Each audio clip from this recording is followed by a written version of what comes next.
What I've always found so arresting about T.S. Eliot's The Wasteland is the ebb and flow of emotion, where you can go from great joy to sorrow in one line. You jump to the next one, and suddenly you are in the past, and you're thinking of a beautiful moment, and then the next line suggests deep longing and anguish. He does that so effectively in The Wasteland.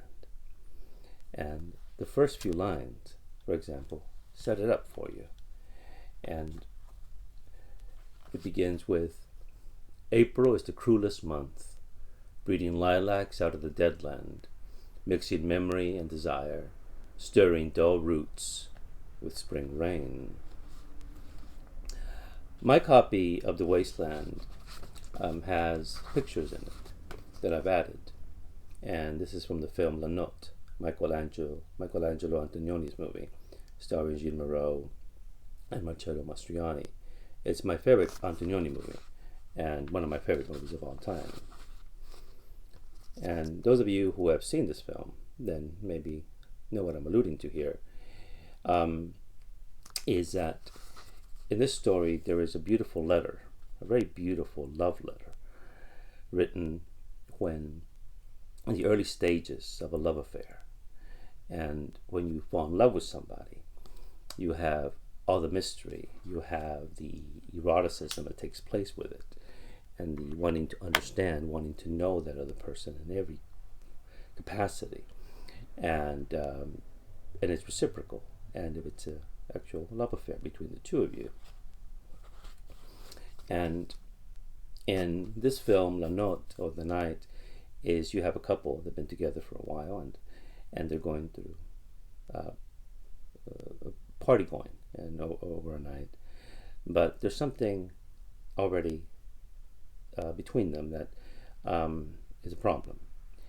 And this love letter, which is one of the most beautiful love letters I've ever seen in a film, read in a film, and also in storytelling, is very, very powerful and very arresting.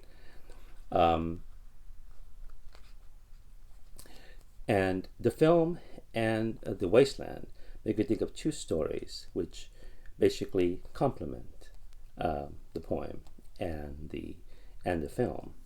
And the first is Hills Like White Elephants by Ernest Hemingway. And in a way, this what provoked all this, because I came across this little anthology of great short stories, and of course Hemingway stories in here. And it got me thinking.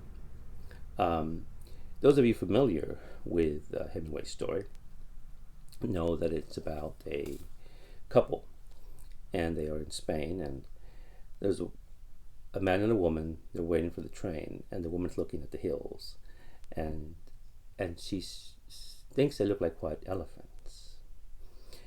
And for the man, they're just hills. And that already is suggestive. And in the sense that when one is in love, for example, one sees things very differently, in a very beautiful way, very poetic way.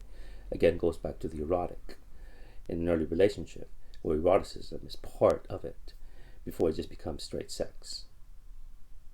And then at that point, is the love still there? And in our story, the man wants the woman to do something, and the woman thinks that if she does it, it'll bring back whatever they have seems to have been lost. And what Hemingway's so good with his writing, as you've read him, is that what's left unstated in his stories. And the woman at one point agrees to do what the man wants her to do, although he says it's for the best. And she keeps saying, well, everything will be the same afterwards, right? But will it be?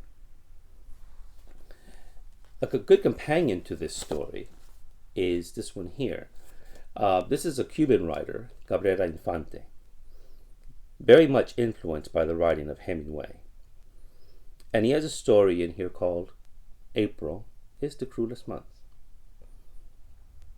Now this story is about newlyweds. They're on a honeymoon on the beach. and takes place within a matter of hours. The young couple wakes up, and the woman says it's a beautiful day, and the man says something like, yeah, I see it. In that sense, it's very similar to what happens in Hills Like White Elephants, when the woman sees the hills and the man sees it very differently, very literal, as this man here in our story. And here the couple, though, is in love with each other. Again, they're on their honeymoon. It's the early stages of this love affair.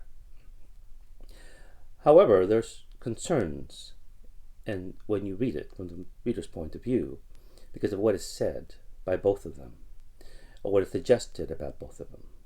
For example, the man, when they go out to the beach, he likes to get sunburned.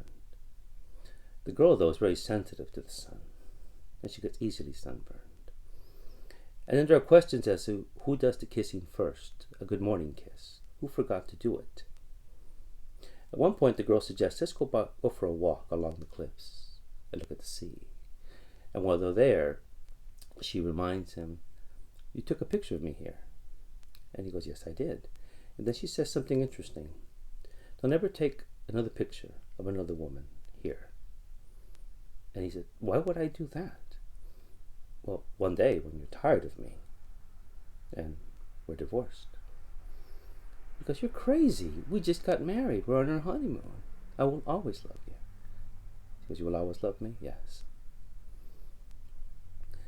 So here seems to be the relationship is at its peak, at least in the view of one of them, the girl's point of view.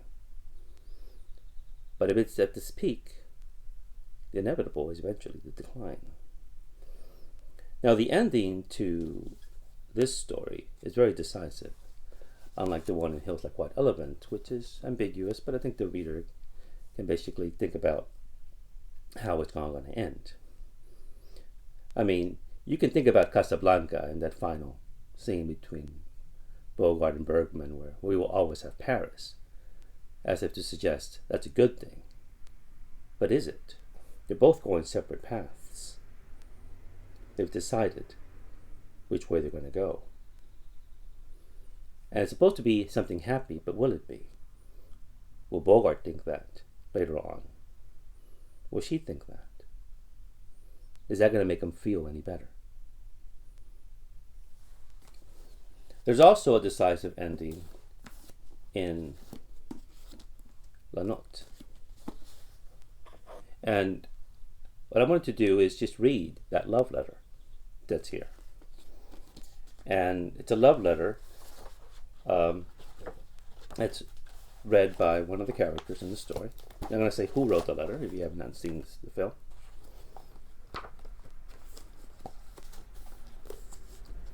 But again, this letter complements Hills Like White Elephants, April is the Cruellest Month, and The Wasteland. Again, a love letter. When I awoke this morning, you were still asleep. I came out of my slumber very slowly. I heard your gentle breathing, and through the strands of hair that had fallen in your face, I saw your eyes, and my emotions were aroused. I felt like crying out and waking you up, for you were sleeping so soundly, you almost seemed lifeless.